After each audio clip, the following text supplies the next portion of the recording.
கோபுரம் டிவி நேயர்களுக்கு இனிய வணக்கம். இன்று பிறந்தநாள் காணும் மற்றும் மணநாள் காணும் அத்துணை சகோதர சகோதரிகளுக்கும் எங்களது இனிய வாழ்த்துக்கள்.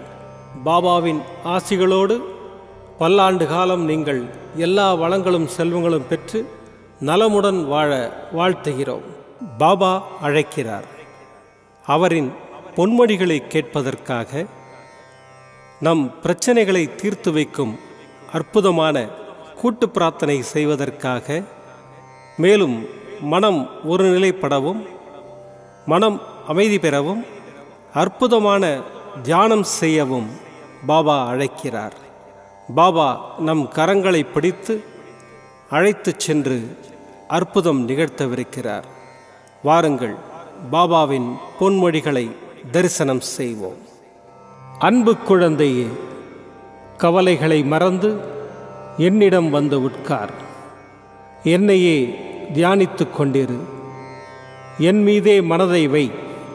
நடக்கப் போவதை ஒருமித்த மனதுடன் அமைதியாய் பார்த்து கொண்டிரு. வானம் உன் மீது விழுந்தாலும் கவலைப்படாதே. உன்னை காப்பாற்ற நான் இருக்கும்போது இந்த கவலை எதற்கு? கலங்குவதால் என்னிடமிருந்து நீ தூரமாக போகின்றாய். என் மேல் நம்பிக்கை இருந்தால் என்னால் உனக்கு முடியாத காரியம் என்று எதுவும் இருக்க முடியாது. யாரும் இல்லை என்ற எண்ணத்தை உனக்குள் ஏற்படுத்தி கொள்ளாதே. அது மிகவும் ஆபத்தானது. உனக்குள் நானும் எனக்குள் நீயும் இருக்கும்போது அந்த எண்ணமே தவறாகி விடுகின்றது. சதா சர்வகாலமும் என் சாயி என்னுடன் தான் இருக்கிறார், எனக்கென்ன கவலை என்று சொல்லிப்பார். உனது பயமெல்லாம் போய் தைரியம் பிறக்கும். நானே நிரந்தரம், மற்றவையெல்லாம் கலைந்து போகும் மேகங்கள். இதை ஞாபகத்தில் வை. நீ உச்சத்தை அடைவாய். உன் அப்பா சாயிருக்கிறேன், கவலைப்படாதே. ஓம் சாய்ராம். பாபாவின் அற்புதமான பொன்மொழிகளை தரிசனம் செய்தோம். அடுத்த நிகழ்வு கூட்டு பிரார்த்தனை. நம் மனநலன் சார்ந்த பிரச்சனைகளுக்காகவும் உடல் நலன் சார்ந்த பிரச்சனைகளுக்காகவும் மற்றும் நம் அனைத்து விதமான பிரச்சனைகளுக்காகவும் சாய்நாதரிடம் கூட்டு பிரார்த்தனை செய்வோம். வாருங்கள், இந்த அற்புதமான கூட்டு பிரார்த்தனையை செய்வோம். பிரார்த்தனாஷ்டகம். 8 பிரார்த்தனைகள்.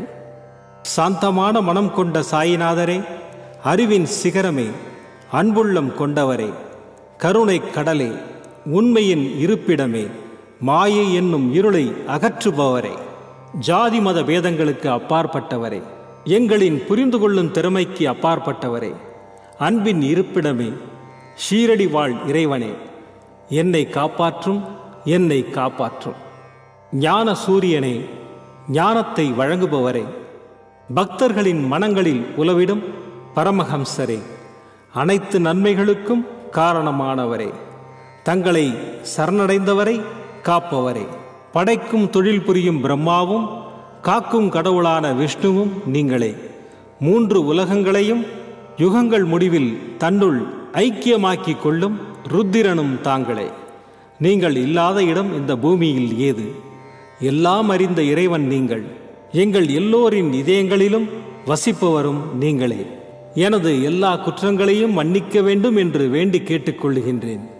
அலை அலையாய் தொடர்ந்து வரும் சந்தேகங்களையும் மனமயக்கங்களையும் போக்குவீராக. நீங்கள் கோமாதா, நான் பிறந்த இளங்கன்று. நீங்கள் சந்திரன், நான் சந்திரகாந்த கல். தங்கள் பாதங்கள் கங்கை நதி. பணிவுடன் இந்த தாசன் உங்கள் பாதங்களில் தலை வணங்குகிறேன். உங்கள் கைகளை என் தலைமீது வைத்து ஆசை கூறுங்கள்.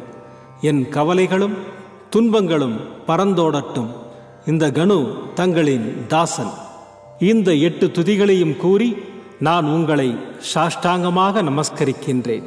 எனது பாவங்கள், துன்பங்கள் மற்றும் ஏழ்மை நிலை இவை யாவும் உடனடியாக விலகி ஓடட்டும். ஓம் சாய்ராம், ஓம் சாய்ராம், ஓம் சாய்ராம். அற்புதமாக கூட்டு பிரார்த்தனை செய்தோம். பாபா நம்முடைய கோரிக்கையை ஏற்று நிச்சயமாக நமக்கு அற்புதங்களை செய்வார் என்பது சத்தியம். இனி கண்களை மூடி பாபாவை மனதில் நிறுத்தி பாபாவின் அற்புதமான சக்தி வாய்ந்த மந்திரத்தை அனுபவிப்போம்.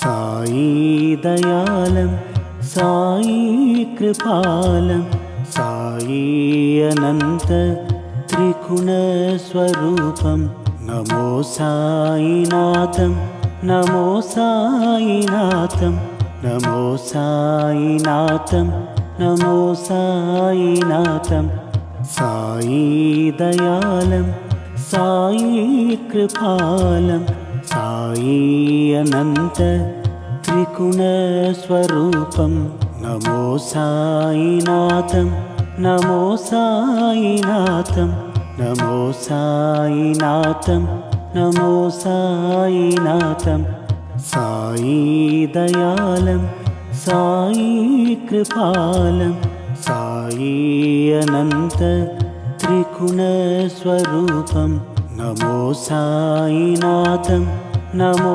साईनाथं नमो साईनाथं नमो साईनाथं साई दयालं साई कृपालं साई अनंत त्रिगुणस्वरूपं नमो साईनाथं नमो साईनाथं नमो साईनाथं नमो साईनाथं साई दयालं साई कृपालं साई अनंत त्रिगुणस्वरूपं नमो साईनाथं नमो साईनाथं नमो साईनाथं नमो साईनाथं साई दयालं साई कृपालं साई अनंत त्रिगुणस्वरूपं नमो साईनाथं नमो साईनाथं नमो साईनाथं नमो साईनाथं साई दयालं साई कृपालं साई अनंत त्रिगुणस्वरूपं नमो साईनाथं नमो साईनाथं नमो साईनाथं नमो साईनाथं साई दयालं साई कृपालं साई अनंत त्रिगुणस्वरूपं नमो साईनाथं नमो साईनाथं नमो साईनाथं नमो साईनाथं साई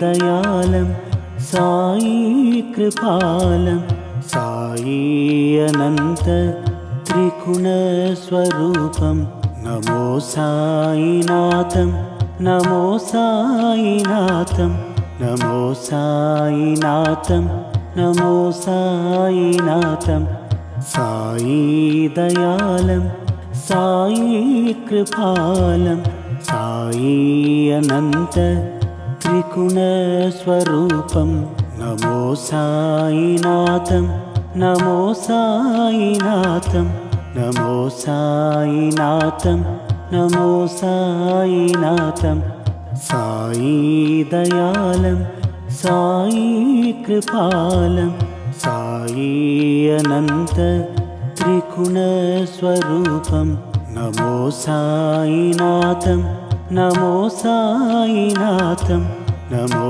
साईनाथं नमो साईनाथं साई दयालं साई कृपालं साई अनंत त्रिगुणस्वरूपं नमो साईनाथं नमो साईनाथं नमो साईनाथं नमो साईनाथं साई दयालं साई कृपालं साई अनंत त्रिगुणस्वरूपं नमो साईनाथं नमो साईनाथं नमो साईनाथं नमो साईनाथं साई दयालं साई कृपालं साई अनंत त्रिगुणस्वरूपं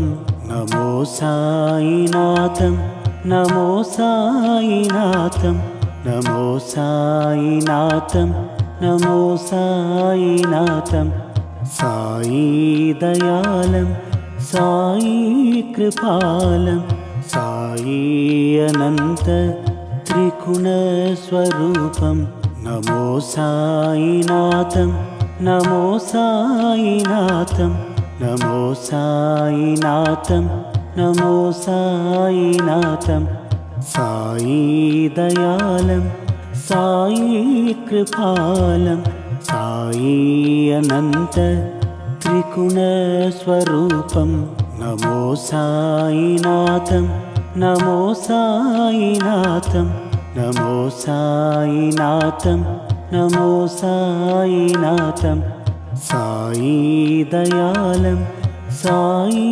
कृपालं साई अनंत त्रिगुणस्वरूपं नमो साईनाथं नमो साईनाथं नमो साईनाथं नमो साईनाथं साई दयालं साई कृपालं साई अनंत त्रिगुणस्वरूपं नमो साईनाथं नमो साईनाथं नमो साईनाथं नमो साईनाथं साई दयालं साई कृपालं साई अनंत त्रिगुणस्वरूपं नमो साईनाथं नमो साईनाथं नमो साईनाथं नमो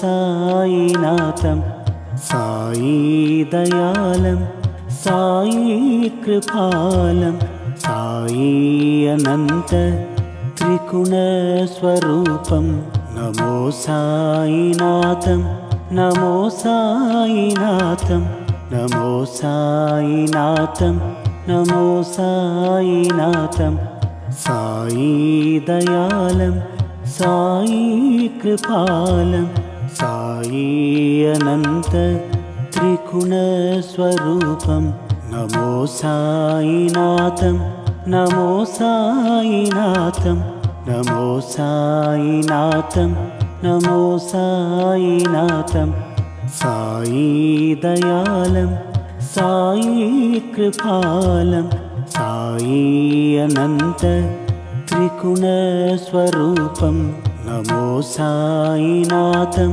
नमो साईनाथं नमो साईनाथं नमो साईनाथं साई दयालं साई कृपालं साई अनंत त्रिगुणस्वरूपं नमो साईनाथं नमो साईनाथं नमो साईनाथं नमो साईनाथं साई दयालं साई कृपालं साई अनंत त्रिगुणस्वरूपं नमो साईनाथं नमो साईनाथं नमो साईनाथं नमो साईनाथं साई दयालं साई कृपालं साई अनंत त्रिगुणस्वरूपं नमो साईनाथं नमो साईनाथं नमो साईनाथं नमो साईनाथं साई दयालं साई कृपालं साई अनंत त्रिगुणस्वरूपं नमो साईनाथं नमो साईनाथं नमो साईनाथं नमो साईनाथं साई दयालं साई कृपालं साई अनंत त्रिगुणस्वरूपं त्रिगुणस्वरूपं नमो साईनाथं नमो साईनाथं नमो साईनाथं नमो साईनाथं साई दयालं साई कृपालं साई अनंत त्रिगुणस्वरूपं नमो साईनाथं नमो साईनाथं नमो साईनाथं नमो साईनाथं साई दयालं साई कृपालं साई अनंत त्रिगुणस्वरूपं नमो साईनाथं नमो साईनाथं नमो साईनाथं नमो साईनाथं नमो साईनाथं नमो साईनाथं. மீண்டும் நாளை காலை இந்த அற்புதமான பாபா அழைக்கிறார் நிகழ்ச்சியில் சந்திப்போம். நன்றி, வணக்கம். விதம் விதமான பக்தி நிகழ்ச்சிகளை உங்களுக்காக தந்து கொண்டிருக்கிறது உங்கள் கோபுரம் டிவி. உங்களுக்கு பிடித்த நிகழ்ச்சிகளை லைக் செய்யுங்கள், உங்களுக்கு பிடித்த மாணவர்களுக்கு ஷேர் செய்யுங்கள். மேலும் சப்ஸ்கிரைப் செய்வதோடு மட்டுமல்லாது அருகில் இருக்கும் பெல் பட்டனை கிளிக் செய்து கோபுரம் டிவி நிகழ்ச்சிகளை உடனுக்குடன் தெரிந்து கொள்ளுங்கள். மற்றும் ஒரு மகிழ்ச்சியான செய்தி, கோபுரம் டிவி ஆப்பை கூகுள் பிளே ஸ்டோரில் ஃப்ரீ டவுன்லோட் செய்து கோபுரம் டிவி நிகழ்ச்சிகளை தொடர்ந்து கண்டுகளியுங்கள், பாருங்கள், ரசியுங்கள், பரவசமடையுங்கள். gopuramtv.com பக்தி பக்திமயம்.